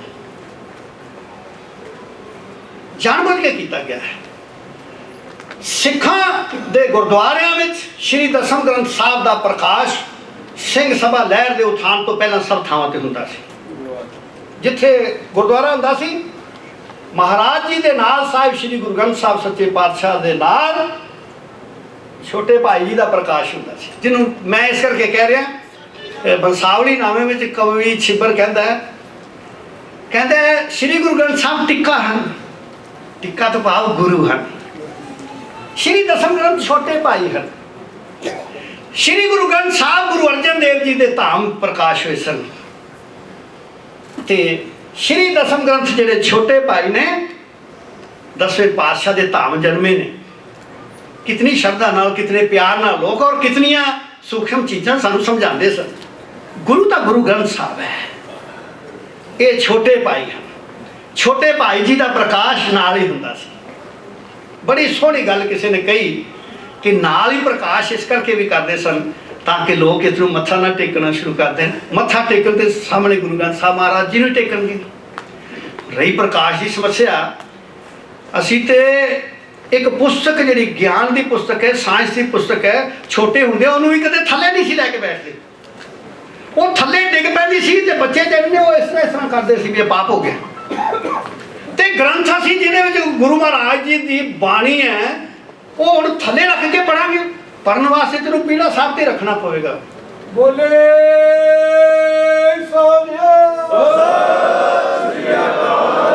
विद्या का सत्कार करना कोई पाप है? हाँ, विद्या का अपमान करना, ग्रंथों की निंदा करना यह पाप है, ये अज्ञान है। ग्रंथों में जो ज्ञान निकलना, ग्रंथों ने ग्रंथ बेचारे की बिगाड़ते हैं। नहीं पढ़ना ना पढ़ो, नहीं चंगा। अगे कितना को पढ़ते असी, मैं कितना को बाणी पढ़ता हाँ, तो सारे असी कितनी को बाणी पढ़ते हैं। गुरु ग्रंथ साहब जी नहीं पढ़ते, 5 बाणियां का नितनेम करना ही औखा है, दसम ग्रंथ केड़ा पढ़ते असी। परंतु जिन्होंने पढ़ना उन्होंने पढ़ दो, उन्होंने प्रॉब्लम क्यों? पर पढ़ना कोई है, प्रॉब्लम तो हो रही है। बचित्र नाटक का दर्शन भी नहीं किया, प्रॉब्लम की कर रहे हैं? किसी सुनाया कदे गुरुद्वारे में बचित्र नाटक के सुना रहे थे जी, वो मैंने उत्थे खराब लगे, कुछ सुनिया नहीं, सुनाया नहीं, पढ़िया नहीं, प्रॉब्लम क्यों करिए? तो प्रॉब्लम इस करके है कि ग्रंथां नाल वैर है। अपने निकम्मे निकम्मे लिखत के पुरजे चुके फिरते ने, उछाल उछाल के मैं ये लिखिया, मैं वो लिखिया है। इतनिया इतनिया वड्डियां कृतियां की निंदा करते हैं। कदे महिमा प्रकाश की निंदा, कदे गुरबिलास पासे 6वीं साड़ दो, कदे सूरज प्रकाश साड़ दो। इहो जिहियां गल्लां ये ग्रंथ निंदक लोग ने। जे गुरु ग्रंथ साहब गुरु हैं, असी इको ग्रंथ है, इको ग्रंथ है, इको ग्रंथ है। जे कोई इको ही ग्रंथ होवे जिहड़ा अगे ग्रंथ बनने ही बंद कर देवे, वो ग्रंथ महाविनाशकारी है। वो ग्रंथ दे महान वो है जेड़ा दुनिया जितना ज्ञान फैला देवे कि घर घर ग्रंथ लिखे जाए, घर घर पोथियां लिखिया जाए। ग्रंथ तो वही महान है। गुरु ग्रंथ साहब का एक क्रांति लिया सी। सिख विद्वान हो गए, अनपढ़ सिख, कोई जट, कोई छींबा, कोई नाई। गुरु गोबिंद सिंह महाराज, गुरु नानक साहब महाराज ऐसी क्रांति ले आए कि वो विद्वान बन गए। जगह जगह पे ग्रंथ लिखने शुरू हो गए। पता नहीं कितने हजारां ग्रंथ जेडे ने वो हिंदुस्तान की धरती ते प्रकाश होए हुए सन, किते गुरु ग्रंथ साहब, किते दसम ग्रंथ साहब। सो इस ग्रंथ का जिहड़ा विरोध सी उहदा विकास होया। पहले फेज से जो सिंह सभा आई, मेरे छोटे वीर ने बड़ी गल सोहनी की है, जिथे फायदे हो गए। एक चैलेंज सी बहुत बड़ा कि सिख धर्म हिंदू धर्म वाले पासे जा रहा सी, उन्होंने खेड़ना सी। ते सिंह सभा का इको नारा सी, सिख हिंदू नहीं, ये नारा सी। उसके फायदे भी होने सन, नुकसान भी होना सी। अंग्रेज गए, उन्होंने विद्या के पैटर्न का फायदा भी सी, नुकसान भी सी। फायदे ये होए सी, कोश बनाए, डिक्शनरी बनाइया, चंगे तरीके नाल समझ लीए पाठ, बाणी चंगी तरह समझ आ जाए। परंतु उन्होंने कौम दे जिथे उन्होंने देश, उन्होंने कौम, उन्होंने सिस्टम अलग सी। वो सिस्टम इंप्लीमेंट करके अज भी गड़बड़ होएगा, पहला भी गड़बड़ होया। कुछ सिस्टम ਦੀਆਂ ਬਰੀਕੀਆਂ ਪ੍ਰਭ ਸ਼ਰਨਦੀਪ ਨੇ ਦਸੀਆਂ ਨੇ। एक वड्डी सिस्टम की जी बारीकी है उन्होंने समझ लेना चाहिए है, वो ये कि ये कौमां जिहड़ियां ने इन्हां विच कौमीयत प्रधान सी, शरह प्रधान रहत प्रधान धर्म सन। रहत हुंदी है आर्गेनाइजेशन का बाहरला डिसिपलिन। तो इत्थे जिहड़ी शरह सी उहदी प्रधानता सी, शब्द सैकंडरी सी। शरह पहला सी, शब्द बाद सी। तुसीं देख लो सूरत अल बकरा तक जाओगे, दूजी सूरत तक जाओ, उत्थे तलाक किवें करना चाहिए, गऊ दी जिबा किवें होएगी, विआह किवें होएगा, ये सारा कुछ वो मर्यादा है। ये मर्यादा प्रधान धर्म सन। मर्यादा प्रधान धर्मां विच जिहड़े पंथ है वो प्राथमिक हुंदा ते शब्द सैकंडरी हुंदा है। शब्द सैकंडरी होण करके जिहड़ी कौम ते आर्गेनाइजेशन हुंदी है उहदे इतिहास की गल ही हुंदी है। उत्थे इतिहास लिखण की बिरती होवेगी जिथे शरह प्रधान धर्म होएगा, रहत प्रधान धर्म होएगा। साडे देश विच होर सिस्टम सी, साडे शब्द प्रधान धर्म सन। चाहे वेदां दा धर्म सी, शब्द प्रधान सी। शब्द प्रधान धर्म विच इतिहास जिहड़ा है वो सैकंडरी चीज़ हो जाता है, क्योंकि आर्गेनाइजेशन प्रथम नहीं हुंदी। इतिहास आर्गेनाइजेशन दा हुंदा है ना। साडे देश का जिहड़ा सिस्टम है उत्थे विच गुरु नानक उत्थे ना 1469 विच जन्मिया ते ना 70 साल की उम्र भोग के गया, वो आदि जुगादी सतगुरु है। साडे इस गल दा कि ये समस्या ही नहीं कि उन्होंने जन्म कदों होया, कत्तक विच होया कि विसाख विच होया, ये नहीं संभालिया असीं। क्यों? क्योंकि साडियां रुचियां नहीं सन। साडा मुख उद्देश सी गुरु नानक साहब का मैसेज समझना, उन्होंने बाणी समझनी। असीं कहानियां बाणी के आधार पर कहानियां बना लेंदे सी, भावें वो कहानियां सच्चियां होण भावें ना होण, क्योंकि असीं शब्द सुनना है, समझना है कहानी राही। कहानी राही असीं शब्द नूं एक्सप्रैस करना है, शब्द की व्याख्या करनी है। साडा सिस्टम ये सी। ते जदों लिजा के पैरामीटर असीं पच्छम वाले लगाते, ये ग्रंथ किहड़े सन च लिखिया गया, कदों लिखिया गया, किसने किया, उदों गुरु जी सन जां नहीं सन, ये दस्तखत किन्ने कर दिते, जदों असीं ये पैरामीटर लगाने शुरू किए वो टुकदे ही नहीं साडे ते, जिस करके साडा सब कुछ गलत मलत लगन लग जाता है। ये मेरी बेनती है। सिंह सभा के आउण नाल ये रुचि पैदा होगी, इस किस्म की खोज होगी तो सब कुछ गड़बड़ लगन लग गया कि हुण पता लगाओ जी 1716 में लिखिया गया या नहीं लिखिया गया। तो इस तरीके दे नाल ये साडे सिस्टम दे विच बिगाड़ आया। परंतु सिंह सभा के वेले मैं डॉक्टर मान जी का पढ़ रहा था, एवं उन्होंने लिख दिता है कि 5 नवंबर 1895, 5 अक्तूबर 11 अक्तूबर 1895 ते उस तो बाद 25 अक्तूबर 1895, 1 नवंबर 1895 ते अगे शायद 11 नवंबर 1800 इन्हां दे खालसा अखबार परचे विच उन्होंने दस्सिया कि दसम ग्रंथी विरोधता विच 118 सिंह सभावां ने मता पास किया है। मेरे वीरो ये परचे डॉक्टर मान कोल नहीं होंगे। मैं जिस सेंटर में सा उत्थे सारे परचे जिहड़े ने मुढ़ तो सिंह सभा के संभाले हुए ने साडे कोल देहरादून सेंटर च। मैं परचियां नूं देखिया, ना कोई सिंह सभावां दा मता है दसम ग्रंथ के विरुद्ध, ना कोई दसम ग्रंथी विरोधता है। एक व्यक्ति ने जिसनों करता शूपा लिखिया है, ये नहीं पता लगता शूपा का कौन करता है। शूपा सूरज प्रकाश कहना मुश्किल है, क्योंकि उस वेले तक प्रकाशित भाई वीर सिंह ने किया नहीं सी। उहदे च ये लिखिया है, ये दसम जी की बाणी है, शोध कमेटी बन गई है, पाठ शोध रही है दसम ग्रंथ। वो कहता है दसम जी की बाणी ये मार्शल बाणी है, तुसीं इहनूं मात्रावां दा ध्यान करो। ए अशुद्धियां जिहड़ियां तुसीं शोध कर रहे हो, इहदे विच ए अशुद्धियां जिहड़ियां ने स्पैलिंगां दियां रह गईयां ने, ते इह होर खरड़े ज़्यादा वेख के चंगी तरह शोध करनी चाहिए। वो तो कहते दसम पातशाह की बाणी है, ध्यान ना शोधो। इन्हां ने गल ही होर बना ली। सो ये सिंह सभा के वेले समस्या नहीं सी। सिंह सभा जदों लहर दा फल साडे सामने आया तो उस वेले साडे सामने समस्या ये सी, श्री गुरु ग्रंथ साहब के पाठ को प्रमाणित करना ते दसम ग्रंथ साहब के पाठ को प्रमाणित करना। इन्हां परचियां विच श्री गुरु ग्रंथ साहब की पाठ संबंधी भी खबरां लगियां ने, जिहड़ी सुधाई चल रही है, और दसम ग्रंथ के पाठ की सुधाई संबंधी भी खबर चल रही है। इस स्टेज के उत्ते किसी सिंह सभा के लीडर ने दसम ग्रंथ के संबंध में एक शब्द भी विरोध नहीं किया। पहली बार ये दर्शन हुए सरदार शमशेर सिंह अशोक, उन्होंने लिखा कि ये कुछ कवियां ਦੀਆਂ ਰਚਨਾਵਾਂ ਨੇ, पर उन्हें ये नहीं किया भी अश्लील रचनावां। उन्होंने कहा गुरु जी के कवि सन, दरबारी कवि। ये कविओ बाच जिमें लिखिया है तो कविओ बाच का मतलब है ये कवि की रचना है, इस तरह का उन्होंने तर्क दिता। मैं बेनती करना कि बचित्र नाटक जिहड़ा आत्मकथा है, ਇਹਦੇ ਵਿੱਚ अथ कवि जन्म कथनम,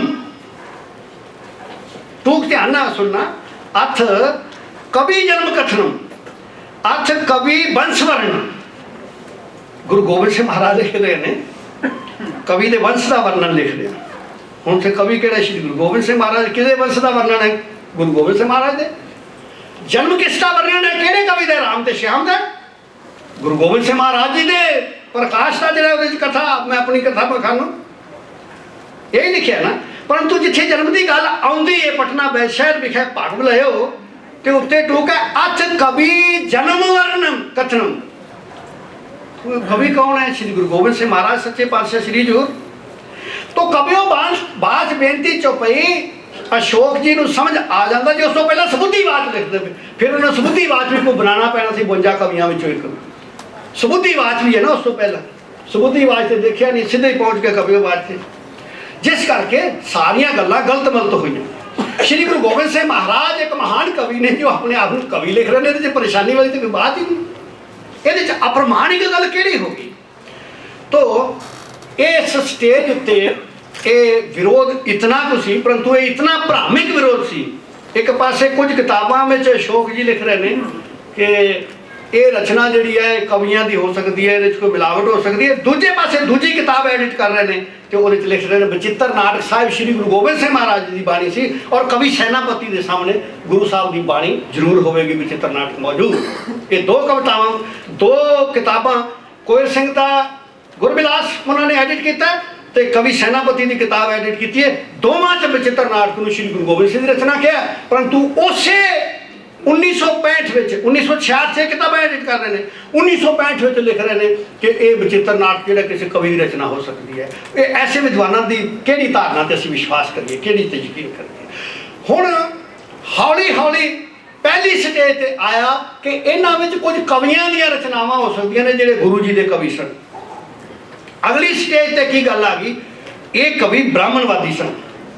तो जदों डॉक्टर जोत सिंह वर्गे विद्वानों ने पढ़ के सुनाया कि पाए गए जबते तुमरे तबते को आंसरे नियाने हो, राम रहीम पुराण कुरान नेक है मत एक न माने, स्मृति शास्त्र बेसब है वो भेद कह हम एक न जाने, श्री असी पान कृपा तोरी कर मैं न कहो सब तो बखानो। जो ने पढ़ के सुनाया ये ब्राह्मणवाद का विरोध है कि ब्राह्मणवादी धारणा है।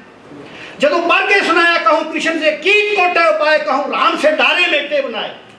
जो ये पढ़ के सुनाया तो फिर कुछ ना खलबली मच गई, भी गल तो बनी नहीं। फिर कहते जी नहीं ब्राह्मणा दी नहीं, ये शाकत मत का ग्रंथ है। तो नवी थ्योरी आ गई शाकत मत वाली। जदों मेरे वर्गे बंदियां ने मैं जवाब दिता है, जे शाकत पंथियां की रचना है, इस 28 अवतार शिव जी के होने चाहिए सन। शिव जी का एक अवतार भी नहीं है, विष्णु के अवतार क्यों आ गए? शाकत ते शैव लोग विष्णु दे दा वैरी ने पक्के, ते इत्थे जितने अवतार दिते ने, रामा अवतार है, कृष्णा अवतार है, होर ब्राह है, मच्छ कच्छ है, सारे विष्णु के अवतार ने। इत्थे शिव के अवतार क्यों नहीं आए? शिव का जो अवतार रुद्र अवतार दिता है वो भी वैदिक देव है, अवैदिक शिव नहीं है। अवैदिक शिव नहीं है, वो भी रुद्र जोड़ा है, वो भी वेद का जोड़ा है, शिव वेद का जो देवता है रुद्र वो ही दिता गया है। सो ना ये शाकतां दे 5 मकार, ना ये किते शाकतां दे 5 पवित्र, ना ये शाकतां दियां किते 9 विद्यावां। तो ये शाकत पंथ का ग्रंथ कितों हो गया? ना ये कोई उल्लास, ना गल, ना वासा, कितने शाकतां का सिस्टम है, ना उन्होंने जो नाड़ी योग है वही है किते। सो ये जदों क्या भाई ये शाकतां का किवें हो गया? फिर कहते जी शाकतां का तो चलो नहीं अंग्रेज़ों ने लिखाया होगा। ये भाई चंगी विद्वता है। मैं ये समझदा कि जिहड़ा विरोध इस किस्म का होए ओदा इक्को ही नतीजा है कि यह विरोध सिरजन दी कोशिशां कीतियां जांदियां ने, एक फेल हुंदी है फिर नवीं लिया के खड़ी कर दी जाती है। इतना कुछ मैं इस संबंधी कहना सी। अगे रहा चरित्रोपाख्यान नूं समझ लेना चाहिए। पहला ਚਰਿਤਰੋਪਾਖਿਆਨ ਦੇ 4 ਮੁੱਖ ਭਾਗ ਹਨ। 4 ਮੁੱਖ ਭਾਗ। ਪਹਿਲਾ ਭਾਗ ਦੇਵੀ ਉਸਤ। देवी समझ लेना, भगवती परमात्मा है दसम ग्रंथ में, भगवती तलवार है, भगवती देवी भी है ते भगवती स्त्री भी है। जब देवी की गल आती है तो देवी का भाव नारी है, ये जरूर अपने मन में धारण कर लेना। जिवें अल्लाह शब्द होंदा सी ना, अल्लाह इलाहे तो बनया। मिस्र का सूरज पूज लोग सूरज नूं इलाहे कहंदे सी, इस्लाम में अल इलाहे तो अल्लाह हो गया। परंतु अज असी इस्लाम नूं कहिए कि अल्लाह जिहड़ा है सूरज है तो मन लैणगे कि सूरज पूजा। कौम ने अर्थ निर्धारित करने, जेड़े अर्थ सिख कौम निर्धारित करेगी देवी दे ओ होणगे। पुराने अर्थ जदों प्रोफैसर पूर्ण सिंह कहते हैं, जदों पुरानी शब्दावली गुरु के मूँह तो निकलती है वो अमृतधारी हो जाती है, वो अर्थ बदल जाते हैं, वो स्वरूप भी बदल जाता है। जदों देवी सिख के मुख तो निकलती है, चंडी चरित्र पढ़दे वो जी है एक पवित्र नारी हो जाती है। मैं बेनती करना चाहांगा, मैं क्योंकि भुल ना जावां मैं इस गल नूं कि जिहड़ा कौर शब्द है, कौर शब्द किवें बनया? कुंवर शब्द किहड़ा सी? कुंवर। कुंवरी तो की बनया? कुंवरी विगड़ के होया कुरी, कुरी तो हो गया कुड़ी, ते कुंवर विगड़ के की होया? कौर। कौर कौन है? राजकुमार नहीं। जिहड़ी इहदे पिछे धारणा है वो है जिसका सत भंग नहीं होया, जिसका शील कायम है, अनमैरिड। जी अगे चल के दसम ग्रंथ में बाला आएगी। बाला का मतलब ये 16 साल तो छोटी जिसका ब्याह नहीं होया। कौर का मतलब राजकुमारी नहीं है, कौर का मतलब है पवित्र स्त्री जो सदा पवित्र है। एक कंसेप्ट दिता गुरु महाराज सच्चे पातशाह हजूर ने, स्त्री सदा पवित्र है। दुनिया को यह सिद्धांत श्री गुरु महाराज सच्चे पातशाह ने दिता है, और उन्होंने सदा पवित्र स्वरूप जोड़ा है वो केवल तो केवल दसम ग्रंथ में वर्णित होया, और कितने तो बना ही नहीं।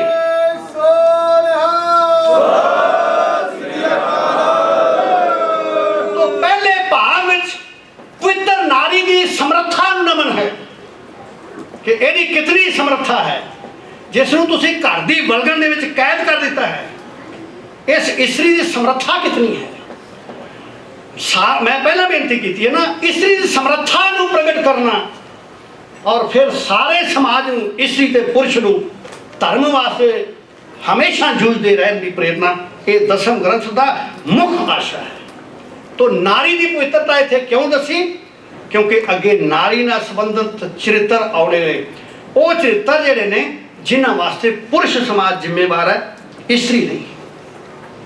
पुरुष समाज किवें जिम्मेवार है? कहानी उपाख्यान होता है, कहानी अधीन कहानियां, छोटी कहानी उप आख्यान। एक वड्डी कहानी बनाई जाती है, वो छोटियां कहानियां दर्ज की जाती। वड्डी कहानी बनाई चरित्रोपाख्यान, वो फिर अगे छोटियां छोटियां कथावां दित्तियां। किस नाल रिलेटेड ने? सैक्स नाल, काम नाल। क्योंकि एक चीज ध्यान रखना, श्री गुरु गोबिंद सिंह महाराज सच्चे पातशाह हजूर ने जदों साडे हथ में चंडी दे दी सी ते सानू हुक्म कर दिता सी कि धर्म चलावन संतों बाहर इस आशे को लैके जूझना है, तो उहदे विचों राज सत्ता जरूर निकलनी सी। जदों राज सत्ता प्राप्त होएगी तो शासक वर्ग जिहड़ा है जदों काम में डुबेगा तो शासन का पतन हो जाएगा। ये सुचेत करना जरूरी है योद्धे नूं कि तैनूं काम मार जाएगा, जदों सत्ता आएगी नाल ही काम आ जाना। तो ये पहले भाग में पवित्र नारी की परिकल्पना सिरज के अगली गल जी गुरु जी ने की, वो एक कहानी शुरू कर दे। कहानी बड़े ध्यान न सब। एक राजा है चित्रसेन, उसका लड़का हनुमंत सिंह जवान हो चुका है, पर पत्नी की डेथ हो जाती। पत्नी बड़ी सुंदर सी। वो मंत्रियों को कहता है मैनू ऐसी ही स्त्री लिया के दो, मैं बच नहीं सकता। जेड़ी ये मिलते जुलते नैन नक्श इतनी सुंदर हो। आस पास दी स्टेट्स में भाल की जाती है। मंत्री कहते हैं कि उड़ीसा के राजे की कन्या जी है उस स्त्री वर्गी है। राजा जो उस राजे को संदेश भेजता है कि मैं तेरी लड़की ना ब्याह करना चाहूँगा। वो कहते तू बुढ़ा तेरी लड़की जवान, तेरे ना ब्याह किमें हो जाएगा? ब्याह तो इनकार कर देंगे। हनुमंत सिंह जिहड़ा उहदा पुत्तर है चित्रसेन का, उहदी कमांड हेठ फौज भेजी जाती है, उड़ीसा के राजे नूं हराया जाता है तो उस जवान लड़की नाल बुढ़ा राजा जिहड़ा है वो ब्याह कर लेंदा। हुण जदों एक वृद्ध व्यक्ति एक जवान कन्या दे नाल जबरदस्ती ब्याह कर लेगा तो फिर की है कि फिर काम गड़बड़ होएगा। पूर्ण ते लूना वाला किस्सा तुसां पुराने लोगों सारे सुनिया। वो लड़की चाहती कि हनुमंत सिंह मेरे नाल शरीरक संबंध कायम करे, क्योंकि वो जवान है, उसका पिता बुढ़ा है। वो कहती मैं कहती तेरी माँ है, वो कहता नहीं तू मेरी माँ है। वो जदों नहीं मानता वो राजे को शिकायत कर देती कि तेरे पुत्र ने मेरी इज्जत लुटन का यत्न किया। राजा कहता है कि आदेश देता मंत्रियों को कि इस हनुमंत सिंह को कतल कर दो। जेडे मंत्री ने वो बड़े सियाने ने, जिवें टुंडे असराजे वाली घटना है तो मंत्री बड़ा सियाना सी, उन्हें असराज को मारिया नहीं, उसने बांह कट दी, राजे ने दिखा दी कि मार दिता है। मंत्री जिहड़े ने उन्होंने पता है कि राजा कामंद होके ये अपने पुत्र जिहड़ा इतना लायक है हनुमंत सिंह इसनूं मरवा रहा, उसनूं काम के अपराधां दीयां कहानियां सुनाते हैं कि काम ने कितने अपराध इत्थे किस किस किस्म के अपराध जिहड़े ने काम के कारण होंदे ने, ताकि राजे नूं सदबुद्धि आ जाए। इस भाग दे विच ये चरित्र बयान किए हैं। चरित्र बयान करने तो पहला दस्या नारी पवित्र है। हनुमंत जी चित्रसेन जिस कन्या नाल जिस जी जवान लड़की सी जिस ब्याह किया है, हुण वेख्या जाए कि उस लड़की का कसूर थोड़ा इत्थे स्थापित किया जा रहा है। कसूर किसका है, कौन गुनाहगार है? चित्रसेन गुनाहगार है। जदों स्त्री कामुक वस्तु बन जाती है उहदे विच गुनाह किसका है? वो पुरुष का है। उसने कमोडिटी बना के रखा, उसने वस्तु बनाई है, पुरुष ने आप नहीं बनी। तो ये कहानियां सुनाइया कि काम के नाल कितने अपराध हो सकते हैं, और हर कहानी दे विच एक इतना बड़ा संदेश दिता कि असी जिन्होंने पढ़िए सुनिए तो जरूर चंगा लगेगा। मैं एक गल सुनावा कुछ चीज़ां तुहानूं बेजोड़ ब्याह के संबंध च। धनी चतुर अर तरनी, तरनी जो पाए है, सियानी लड़की होवे, धनवान भी होवे, जवान भी होवे, ਉਹਦੇ ਨਾਲ जे कोई विआह कर लवे, हो बिरद करूप निधन जड़ पै क्यों जाइए। कहते वो आप मूर्ख होवे, वो चतुर है वो मूर्ख है, वो धनी है वो निर्धन है, वो सुंदर है वो कुरूप है, वो जवान है वो बुढ़ा है। कहते दसो किवें संयोग बनेगा, गल किवें व्यवस्था किवें ठीक रहे, किवें ठीक रह सकेगा जे ये बेजोड़ विआह समाज दे विच करांगे। एक होर चीज़, होत तरन के तरनी बस, जवान कन्या तो जवान पुरुष होएगा ना, उहदे नाल ही उहदा संयोग बन सकता है। बृद्ध तरनी बस होए, बुढ़ा जिहड़ा है उसनूं ते जिवें फिर वो चलाएगी तिवें चलेगा, क्योंकि उन्होंने ब्याह जिहड़ा है वो अजोड़ ब्याह है। यह रीत सब जगत की जानत है सब कोई, ऐसे ऐसे उपदेश ये देने का यत्न किया है। एक होर असीं कहने कानून अश्लील बाणियां बड़ा गंद है, पर जिहड़ा पर नारी के भजे सहस बासव भग होए, इंदर नूं सहस भगा हो गया पर नारी का संकर। पर नारी के भजे चंद्र का अलंक लगाए, पर नारी के हेत शीस दस रावण, शीस गवायो हो पर नारी के हेत कटक कबरन को तायो। पराई नारी के संकर नाल कौरव मारे गए, रावण मारे गया, पराई नारी के संग करके चंद्रमा कलंकित हो गया, तो सहस भग जिहड़े ने वो इंद्र दे हो गए।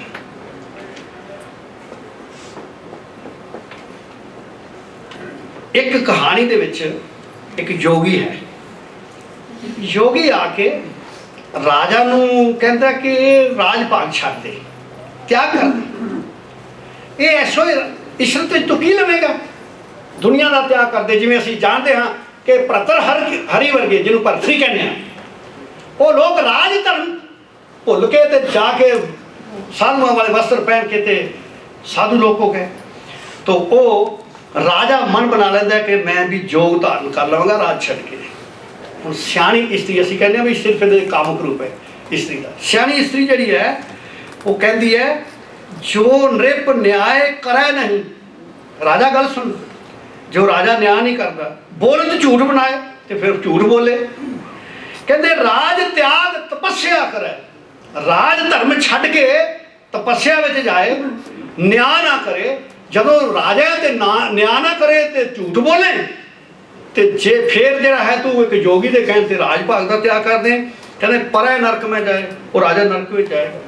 ये इतने इतने सुंदर उपदेश इस बाणी दे विच हन, वो हुण सारिਆਂ ਦਾ इत्थे वर्णन करना इतना वक्त नहीं है, पर मैं बेनती करा इन्हां कथावां दे विच कदे कदे कहा जाता है कोई 7-8 पंक्तियां छांट लिया जांदियां ने, बड़ियां अश्लील ने, बड़ियां अश्लील ने। जदों सिख पढ़दा है तो उन्होंने भी लगता है भी नहीं हाँ ये विच कुछ ऐसियां गल्लां ने जिहड़ियां अश्लील हैं। एक तो ये कि अश्लीलता की परिभाषा हर समय विच बदलती रहती है। कवि भारवी की संस्कृत की रचना किरातार्जुनीयम, कवि कालिदास का कुमार संभव, जयदेव का गीत गोविंद, इन्हां रचनावां विच अश्लीलता जिसनों असीं कहने इहो जिहा एक्सप्रैशन होर भी एक्सट्रीम ते है। कदे किसी ने इन्हां नूं अश्लील रचनावां नहीं किया, अश्लील रचनावां नहीं किया, क्योंकि ये जिहड़ा काम है हुण जे नशे की बात आई है, तुसीं सारे जानते हो कि नशे लोग बहुते काम वास्ते करते हैं, सैक्सुअल पावर वधाउण वास्ते करते हैं। तो ये काम का ते नशियां का जिहड़ा गठजोड़ है, जो उन्होंने प्रगट किया जाए, समाज दसिया जाए कि नशियां की बीमारी क्यों है, तो एक समाधान वाले पासे जावांगे कि इहदे नाल कोई विकार पैदा हो चलिया, कोई गुनाह हो चलिया। तो गुरु महाराज सच्चे पातशाह श्री हजूर ने जिहड़ा कामुक एक्सप्रैशन है, हुण कामुक एक्सप्रैशन कवि किस वास्ते दिंदा है, वो ये दसना चाहता है कि इहदे च अट्रैक्शन इतनी है, इहदे च खिच इतनी है, और फिर एक्शन विखाए जाते हैं। जे वो एक्शन वेखेगा, महात्मा बुद्ध जी ने जो घर छड्डिया है, उन्हों का मन दुनिया च लाने वास्ते बड़िया सुंदर नाचियां बुलाइया, नाच करवाया, तो जो उन्होंने उन्होंने बद हवास पिया, रात को नींद में पिया देखा, तो उन्होंने मन बड़ा खराब होया, तो दुनिया ही छड्ड गए। काम की जी तस्वीर है, जो कामुक एक्शन ने किस तरह बंदा मूर्ख हो जाता है, कवि ने वो प्रगट करने ने, ताकि साढ़े मन उत्ते उहदा प्रभाव पवे कि किहो जिहा कर्म असीं काम के अधीन होकर करते हैं। इहदे विच किहड़ी बुराई है? कोई बुराई नहीं। बुराई तो साढ़े मन की है। समकालीन लिटरेचर पढ़िया जा सकता है। गुरु जी ने रचनावां पौंटा साहब कीतियां ने, पौंटा साहब 52 कवि सन। भारतीय परंपरा दे विच कविता लिखी जा रही है, तो उस कविता दे विच जिहो जिहा एक्सप्रैशन होना चाहिए सी, वो एक्सप्रैशन दिता गया है। ये कोई परेशानी ना, कोई गंदगी है। गंदगी ते जे इसनूं अज ना सुती कद स्यों अंग मुड़े मुड़ जाए, जाए पुछो डोहागणी तुम क्यों रैन विहाए, या ज्ञान राओ जब सेजे आवे मंजे ते आ जावे, कोई इदा एक्सप्लेन कर लग जाए। ज्ञान राओ जब सेजे आवे तो नानक भोग रही, जेरा कोई कामुक एक्सप्रैशन ना जोड़ देवे इनू, ते सानू इहदे च लगन लग जाएगा गंदगी है, यही गंदगी लगन लगे। रब नाल जिहड़ा साडा संभोग है, जिहदा सारी बाणी च जिक्र है, इनू कोई गलत अर्थां में बयान कर लग जाए, यही गंदगी लगन लग जाएगा। सो गंदगी साडे मन दे विच है, उस गंदगी नूं दूर करना पवेगा। जेड़े बाणी पढ़ते हैं उन्होंने कदे किसी विद्वान जेड़े इतनी इतनियां माड़ियां गल्लां दसन ग्रंथ बारे कहते हैं, उन्होंने प्रति कोई माड़ा शब्द कह नहीं किया, क्योंकि उन्होंने मन में गंदगी नहीं है। परंतु मावां भैणां दीयां गालां सानू कढ़णियां किस पाप करके? एक ग्रंथ ही पढ़ लिया ना, तो कुछ बिगाड़िया तो नहीं, कोई ग्रंथ के प्रभाव में आके किसी ने छेड़िया तो नहीं, कोई माड़ा काम किया? माड़ा काम करिए तो सानू कहो मूर्ख बेवकूफ। एक ग्रंथ पढ़ने के कारण जिहड़ा तुहानू सुनाया भी नहीं पढ़ के, तुसी अगर इतनियां गालां करदे हो, तो भाई मैं नहीं समझदा कि तुसी शालीन हो, मैं समझदा कि अश्लील तो वो है जो व्यक्ति का व्यवहार अच्छा नहीं, जो गालां करता है। जिन्हों ने बाणी पढ़ी है वो गालां ना करते हैं ना कट्टणगे, वो तो गुरु महाराज सच्चे पातशाह श्री हजूर की बाणी पढ़ के उन्होंने अंदर निमरता आएगी, मिठास आएगी, चंगियाइयां आउणगियां, दुर्गुण हटणगे। मैं बहुत समा मेरा ख्याल है कि जिन्ना को मैं दिता सी तो कितना ज़्यादा रह गया मैंने पता नहीं, परंतु ये गल्लां करनियां जरूरी सन। मैं बहुत बहुत तुहाडा धन्नवादी हाँ। सारिया चीज़ां कवर हो नहीं सकदियां, गुरु महाराज कृपा कर ऐसे ही असी एक दूजे नाल जुड़े रहिए, विचार गोष्ठियां करते रहिए, ये चंगियाइयां ही चंगियाइयां निकलणगियां। बुराई वाली कोई बात ये ना हो सकती है ना है। तो ये साडे अपने मन के भुलेखे ने, इन्हों दूर करने की लोड़ है। बहुत बहुत धन्यवाद। वाहिगुरू जी का खालसा।